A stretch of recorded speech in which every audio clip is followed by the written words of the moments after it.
Hi, everyone. Welcome to Spill the Tea Radio, where we interview awesome singer-songwriters and those who influence their lives. Spill the Tea Radio explores the journey, creativity, and inspiration behind the songs. My next guest hails from Glasgow, Scotland, and moved to Toronto in 2018 to pursue a solo music career. Influenced by indie pop and blues rock, he draws inspiration from bands such as the Beatles, Arctic Monkeys, Oasis, and Radiohead. With performances at some of top Toronto venues and a brand new single, Peace of Mind, he continues to captivate audiences with his talent for creating innovative melodies, catchy hooks, and introspective lyrics. So, let's spill the tea with Rich Freed. Welcome, Rich. Hi there. Good to have you on the show. One of the things that I really wanted to find out is, as people will listen to you, they'll probably detect a wee bit of accent from your Scottish background. So, Rich, can you tell us, you came to Toronto, to Canada in 2018 to pursue a solo music career. What's the music scene differences between Scotland and Toronto, and why did you decide to come here? So, Glasgow is a really great city for music. Don't get me wrong. But Toronto, everything is just kind of bigger. There's so many little pockets of different music communities, like all throughout the city. Whereas in Glasgow, it's kind of localized to the city centre, maybe the West End. So I lived in the south side of Glasgow, so I had to commute into the city centre quite frequently. And like there's advantages and disadvantages to having like a kind of smaller music community. Like obviously there's less events going on. So when you are playing a show, you're competing with less, but then it's maybe a bit more difficult to get a show in the first place. And there's like a kind of more close knit scene of it can be quite cliquey. I found it was harder to kind of break through as a local, to get to know like the people that were kind of established in that scene. That's what it felt like. Whereas here, I don't know. I guess because I moved to Toronto, I've always been downtown, and I guess I had that edge because of my accent and just being new and wide-eyed and excited about being here. I found it very easy to meet like-minded people in Toronto, and I was very quickly after I moved here, I managed to kind of get myself established. Like I was going out to open mics every night, and my kind of core group of friends became musicians. Compared to in Glasgow, most of my friends are from high school. We had very different interests. We all like music, but they weren't really musicians. Whereas here, I've kind of built my kind of friend group around other musicians that are like also doing the same thing as me. And I very quickly ended up hosting an open mic night in Toronto, which was an amazing way to kind of connect with other musicians and really kind of establish myself in the music scene here. But I would say that it's been a bit more difficult to get a lot of people to come to the shows regularly. You're competing with a lot more. Also in Glasgow, I had my family who were like were always my first 10 ticket sales, whereas now I've still got my girlfriend and some close friends, but it's not quite as I can't rely on them as much as I could my family, I suppose. Let's talk about the open mic that you were speaking about. Where is that open mic that you go to, and tell us what the format is. Do people just show up? Do they have to book?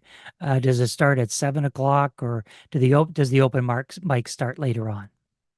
So yeah, so I host an open mic now at a place called the Dive Shop in the East End of Toronto, which is a great kind of little restaurant slash bar, and so the format of it is it's every Thursday night, and there's actually right.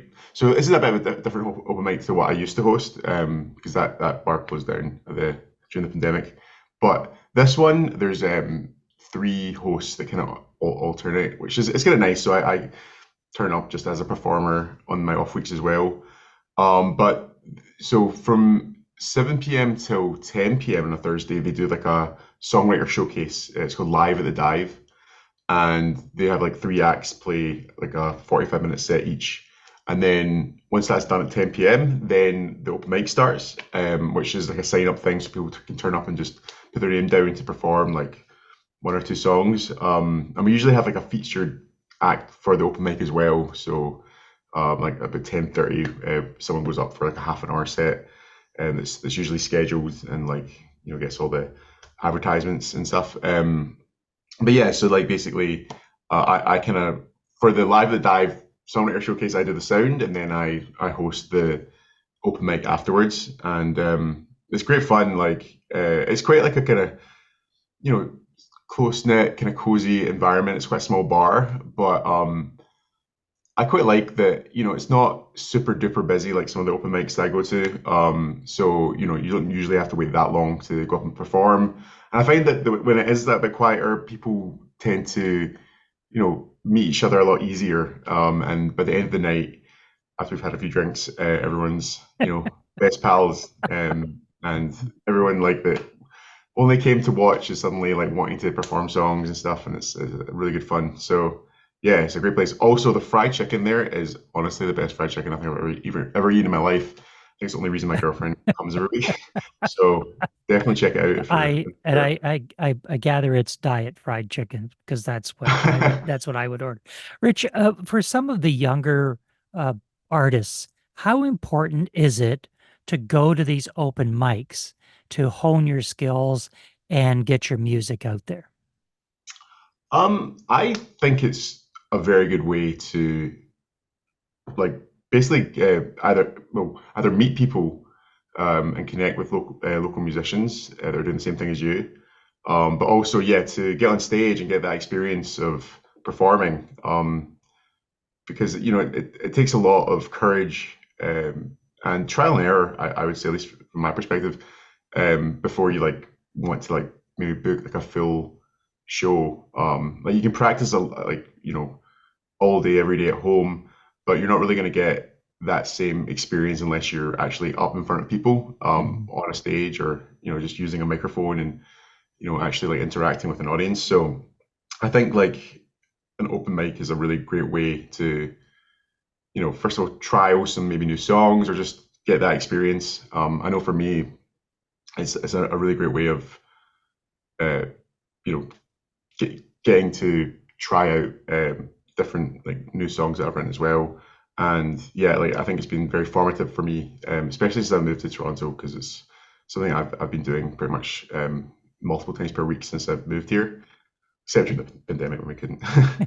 Now, Yeah. when you are trying out that new music, and it's in the dive shops, it's a fairly small venue, so you've got some intimate reactions from the audience. When How do you know when the audience appreciates it? I mean, other than, they give you the applause at the end of the song. How do you know when the audience is really into a song as opposed to when they're sitting back thinking, yeah, that's a nice tune. Not sure about it. Yeah, I mean, I get both experiences where I think the main way you kind of know is if people are watching and listening and not maybe talking over you. I never mind if people are chatting to each other because I kind of like being part of the atmosphere and just like letting people, you know, have fun in their own way. Like, I quite like to be able to like chat when, performers sometimes are playing, although, yeah, I kind of have to be respectful. Like, I can sing quite loud and I'm quite energetic. So, I think it kind of works for like a lively bar. But, some songs I play and definitely other musicians are much quieter. So if you're talking over them, it might be quite distracting for them or just drown them out. But I definitely notice when, everyone's quiet, everyone's listening, everyone's like engaged with what I'm saying or what I'm singing. And obviously, there's a difference between applause when the song's finished, we better clap, and applause when people are genuinely moved by what you've done. You can definitely tell the difference. So yeah, it's hard to say what the difference is, but you'll know it when you hear it, I guess. So let's get Almost. into one of the songs that Rich wrote. The melody for this song struck Rich at the age of 16. After 17 years, he revisited songs from his youth. After running into a Few Friends, Rich was in the studio recording this song. Released in April of 2024, let's take a listen to singer-songwriter Rich Fried and his song, Peace of Mind.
Was Peace of Mind by Rich Fried.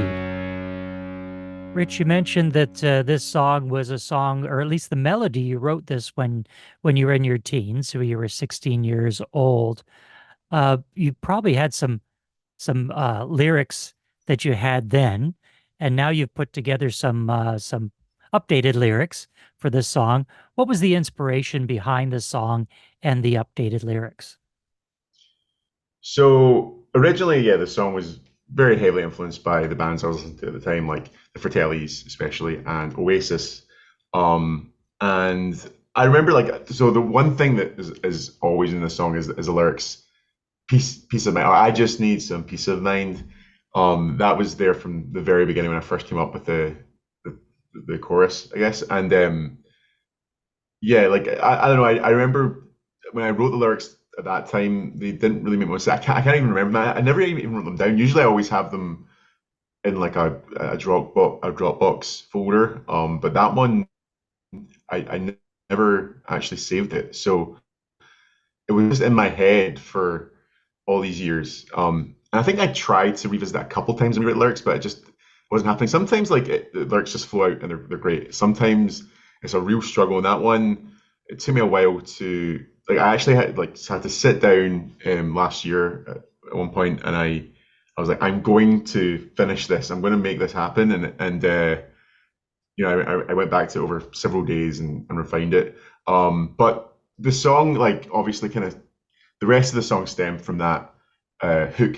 I just need some peace of mind. I mean, that can really only be about, I guess, being introspective about your life and your own kind of mental health. Like the first line is, I need the answer to the questions, the ones that have been running through my head. Kind of thinking about, where is my life going? Asking all these questions to yourself that I think a lot of people do ask themselves. And I think quite a lot of my songs kind of deal with that. And if people want to find out more about you, Rich, what's the website, socials, streaming? Where can they go to find out more about what you're up to? Yeah, I mean, most of my stuff I post on Instagram. So Rich_Freed. Check me out on, I mean, all the streaming services should be on most of them. If you type in Rich Freed. I'm also on like Facebook. It's the Rich Freed Music. Yeah. We have been in conversation with Rich Freed. Rich, thanks for being with us. Thank you so much, David. It's been great.